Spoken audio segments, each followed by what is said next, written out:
वालेकुम, मेरा नाम राना मोहम्मद जुल्करनैन है। आज हम जिस टॉपिक के बारे में डिस्कस करने जा रहे हैं वो है dipole dipole forces. Dipole dipole forces कहते हैं the attractive forces present between positive end of one molecule and negative end of other molecule. Dipole dipole forces intermolecular forces की एक टाइप है। इंटरमॉलिक्यूलर फोर्सेस कहते हैं वो फोर्सेस जो कि विद इन मॉलिक्यूल प्रेजेंट होती हैं, और डाइपोल डाइपोल फोर्सेस ये इंटरमॉलिक्यूलर फोर्सेस की टाइप है क्योंकि ये विद इन द मॉलिक्यूल होती हैं। विद इन द मॉलिक्यूल कैसे होती हैं? कहते हैं the attractive forces present between polar end of one molecule and negative end of another molecule. कहते हैं कि दो मॉलिक्यूल यानी कि ज्यादा मॉलिक्यूल हमारे पास प्रेजेंट हैं, तो एक मॉलिक्यूल के पॉजिटिव एंड और अगले मॉलिक्यूल के नेगेटिव एंड के दरमियान जो हमारे पास अट्रैक्टिव फोर्सेस प्रेजेंट होती हैं वो डाइपोल डाइपोल फोर्सेस होती हैं। तो इसकी हम सबसे पहले एग्जांपल देखते हैं। इसकी एग्जांपल सबसे पहली है HCl। HCl में हमने देखा है कि हाइड्रोजन जो है वो फर्स्ट ग्रुप में प्रेजेंट होता है, ग्रुप 1A में प्रेजेंट होता है, और क्लोरीन जो है वो ग्रुप 7A में प्रेजेंट होता है। जैसे हमें मालूम है कि जैसे जैसे हम इस तरफ चलते हैं वैसे वैसे हमारे पास इलेक्ट्रोनेगेटिविटी ज्यादा होती है। तो क्लोरीन जो है वो 7A में है, 7A बहुत आगे है, और हाइड्रोजन जो है वो 1A में है, 1A बहुत पीछे है। तो हाइड्रोजन की इलेक्ट्रोनेगेटिविटी कम होगी और क्लोरीन की इलेक्ट्रोनेगेटिविटी ज्यादा होगी। जब क्लोरीन की इलेक्ट्रोनेगेटिविटी ज्यादा होगी तो इस पर पार्शियल नेगेटिव चार्ज आ जाएगा और हाइड्रोजन पर पार्शियल पॉजिटिव चार्ज आ जाएगा। इसी तरह इस हाइड्रोजन पर भी पार्शियल पॉजिटिव चार्ज, क्लोरीन पर पार्शियल नेगेटिव चार्ज, इस हाइड्रोजन पर पार्शियल पॉजिटिव चार्ज, क्लोरीन पर पार्शियल नेगेटिव चार्ज। अब ये जो पार्शियल नेगेटिव चार्ज है और हाइड्रोजन का जो पार्शियल पॉजिटिव चार्ज है ये एक दूसरे को अट्रैक्ट करना शुरू कर देंगे और इनके दरमियान ये बॉन्डिंग बनना शुरू हो जाएगी। इस बॉन्डिंग को बेसिकली हम डाइपोल डाइपोल फोर्सेस कहते हैं। ये जो बॉन्डिंग है इसको हम डाइपोल डाइपोल फोर्सेस कहते हैं, जो कि पॉजिटिव है end of one molecule and negative end of another molecule के दरमियान होती हैं। ये इसी तरह चेन कंटिन्यू रहती है, डिफरेंट मॉलिक्यूल होते हैं उनके दरमियान इसी तरह हाइड्रोजन के पार्शियल पॉजिटिव चार्ज और क्लोरीन के पार्शियल नेगेटिव चार्ज के दरमियान बॉन्डिंग होती है। इस तरह ये मॉलिक्यूल इंटरमॉलिक्यूलर फोर्सेस की एक टाइप है dipole dipole forces. Dipole, di का मतलब होता है दो, पोल का मतलब सिमटे, यानी एक साइड पर और पोल बना हुआ है पॉजिटिव पोल, एक साइड पर नेगेटिव पोल, एक पोल का पॉजिटिव एंड और एक पोल का नेगेटिव एंड, यानी दो पोल जो हैं इसमें एक पोल का पॉजिटिव एंड और एक पोल का नेगेटिव एंड, दोनों एक दूसरे को अट्रैक्ट करते हैं। इस तरह मॉलिक्यूल आपस में जुड़े हुए होते हैं। अब हम बात करते हैं CH-Cl3 की। इसमें क्लोरीन पर पार्शियल नेगेटिव चार्ज होता है उसी की तरह, क्योंकि इसकी इलेक्ट्रोनेगेटिविटी ज्यादा होती है, और हाइड्रोजन पर पार्शियल पॉजिटिव चार्ज होता है।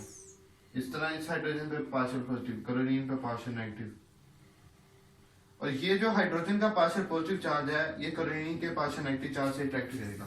इस तरह इसके ऐसे मॉलिक्यूल आगे चलते जाएंगे, उनके दरमियान इसी तरह बॉन्डिंग बनती जाएगी। Partial positive charge of hydrogen and partial negative charge of chlorine, यानी कि जो हाईली इलेक्ट्रोनेगेटिव एलिमेंट है उस पर पार्शियल नेगेटिव चार्ज आ जाएगा, जो कम इलेक्ट्रोनेगेटिव एलिमेंट है उस पर पार्शियल पॉजिटिव चार्ज आ जाएगा। इस तरह इन दोनों मॉलिक्यूल के दरमियान बॉन्डिंग बन जाएगी जिसे हम डाइपोल डाइपोल फोर्सेस का नाम देते हैं। अब हम इसके कुछ फैक्टर डिस्कस करते हैं, यानी डाइपोल डाइपोल फोर्सेस किस तरह बढ़ती है और डाइपोल डाइपोल फोर्सेस किस तरह कम होती है। सबसे पहला है इलेक्ट्रोनेगेटिविटी डिफरेंस। कहते हैं जितना इलेक्ट्रोनेगेटिविटी डिफरेंस ज्यादा होगा डाइपोल डाइपोल फोर्सेस उतनी ज्यादा होंगी। फॉर एग्जाम्पल हमारे पास हाइड्रोजन और क्लोरीन है, इसी तरह कई और भी होंगे मॉलिक्यूल जिनमें जिस तरह इलेक्ट्रोनेगेटिविटी दो एटम्स के दरमियान दो इलेक्ट्रोनेगेटिविटी डिफरेंस जिस तरह ज्यादा होता जाएगा, इसी तरह ये जो चार्ज है ये उतना ही पार्शियल पॉजिटिव और यहाँ उतना ही ज्यादा पार्शियल नेगेटिव होता जाएगा। अगर क्लोरीन की जगह कोई और हो जिसकी इलेक्ट्रोनेगेटिविटी बहुत ज्यादा हो तो उस पर और ज्यादा पार्शियल नेगेटिव चार्ज आ जाएगा और वो उतनी ज्यादा फोर्स से अगले पार्शियल पॉजिटिव चार्ज को अट्रैक्ट करेगा। इस तरह उनकी बॉन्डिंग उतनी ज्यादा स्ट्रॉन्ग होती जाएगी। हमने देखा जिस तरह इलेक्ट्रोनेगेटिविटी डिफरेंस ज्यादा होता जाएगा उसी तरह डाइपोल डाइपोल फोर्सेस ज्यादा होती जाएंगी। अब अगली बात आती है इंटरमॉलिक्यूलर डिस्टेंस। इन मॉलिक्यूल के दरमियान जिस तरह डिस्टेंस ज्यादा होता जाएगा उसी तरह उनकी अट्रैक्टिव फोर्सेस जो है वो कम होती जाएगी। हमने देखा जिस तरह हम अगर हमारे किसी के साथ कोई रिलेशन है, जैसे जैसे हम उस बंदे से दूर होते जाएंगे वैसे वैसे हमारे उस बंदे के साथ रिलेशन वीक होते जाएंगे। सेम इसी तरह मॉलिक्यूल के केस में है, जिस तरह जैसे जैसे ये मॉलिक्यूल ग्रोथ होते जाएंगे, इसी तरह इनकी जो अट्रैक्टिव फोर्सेस इनके दरमियान है वो उतनी स्ट्रॉन्ग होती जाएंगी। जिस तरह ये मॉलिक्यूल दूर होते जाएंगे, उसी तरह इनके दरमियान जो अट्रैक्टिव फोर्सेस हैं वो वीक होती जाएंगी। तो हमने देखा इन द केस ऑफ गैसेज, जो गैसेज होती हैं उनमें मॉलिक्यूल बहुत दूर दूर होते हैं, मॉलिक्यूल दूर दूर होती हैं, उनमें अट्रैक्टिव फोर्सेस वीक होती हैं, इसीलिए वो गैसियस स्टेट में होती हैं। गैसियस स्टेट में मॉलिक्यूल जो है वो बहुत दूर दूर होते हैं, क्योंकि इनमें अट्रैक्टिव फोर्सेस बहुत कम होती हैं, उनमें इंटरमॉलिक्यूलर डिस्टेंस बहुत ज्यादा होता है। इन द केस ऑफ लिक्विड, जब हम लिक्विड को डिस्कस करते हैं, लिक्विड में मॉलिक्यूल थोड़ा क्लोज होते हैं, उनके दरमियान इंटरमॉलिक्यूलर डिस्टेंस कम होता है। जब इंटरमॉलिक्यूलर डिस्टेंस कम होता है तो उनमें अट्रैक्टिव फोर्सेस ज्यादा होती हैं। जब उनमें अट्रैक्टिव फोर्सेस ज्यादा होती हैं तो उनमें बॉन्डिंग ज्यादा स्ट्रॉन्ग होती है। तो हमें यहाँ से पता चला कि जो लिक्विड है उनमें ज्यादा होगी और जो गैस है उनमें कम होगी।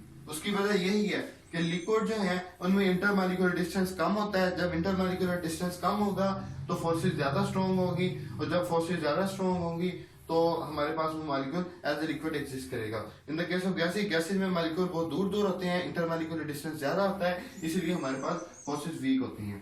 अब हम इसका एक इंपॉर्टेंट पॉइंट डिस्कस करेंगे। इसका इंपॉर्टेंट पॉइंट यही है कि ये पोलर मॉलिक्यूल में होती है। सीधी सी बात है, डाइपोल फोर्सेस। डाइपोल यानी कि वो एक डाइपोल और दूसरा डाइपोल, दोनों में डाइपोल होना जरूरी है, यानी कि दोनों मॉलिक्यूल में दो पोल होना जरूरी है।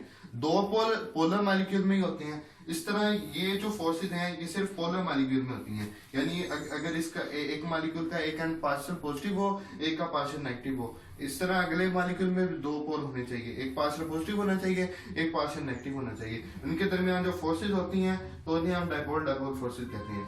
नेक्स्ट इसका ये है कि थर्मोडायनेमिक पैरामीटर। थर्मोडायनेमिक पैरामीटर में आते हैं बॉइलिंग पॉइंट और मेल्टिंग पॉइंट वगैरह। बॉइलिंग पॉइंट आ गया, मेल्टिंग पॉइंट आ गया, सब्लिमेशन आ गया।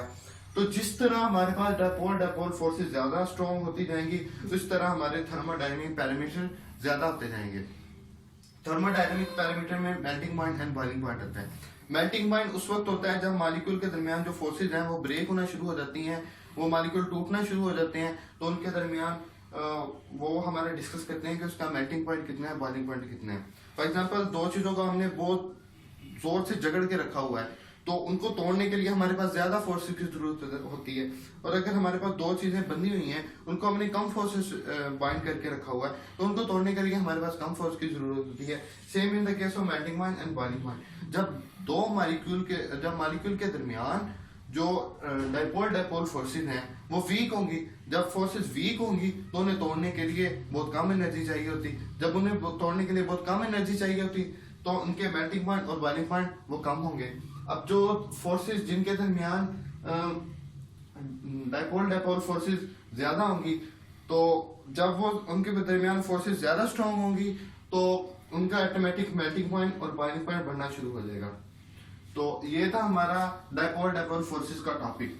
हमने इसकी सबसे पहले डेफिनेशन डिस्कस की, फिर हमने इसकी दो एग्जांपल डिस्कस की, फिर हमने इसके फैक्टर डिस्कस किए। फैक्टर में इसका एक इलेक्ट्रोनेगेटिविटी डिफरेंस था, यानी दो एटम्स के दरमियान जिस तरह इलेक्ट्रोनेगेटिविटी डिफरेंस ज्यादा होता जाएगा, इस तरह हमारे पास डाइपोल फोर्सेस ज्यादा होती रहेंगी। और सेकंड हमने बात की इंटरमॉलिक्यूलर डिस्टेंस। जिस तरह इनका डिस्टेंस बढ़ता जाएगा उसी तरह हमारे पास फोर्सेस जो हैं वो वीक होती जाएंगी। फिर हमने इसके ये दो इंपॉर्टेंट पॉइंट डिस्कस किए। ये था हमारा डाइपोल फोर्सेस का topic. Thank you for watching my video. If you like my video then subscribe our channel. Thank you.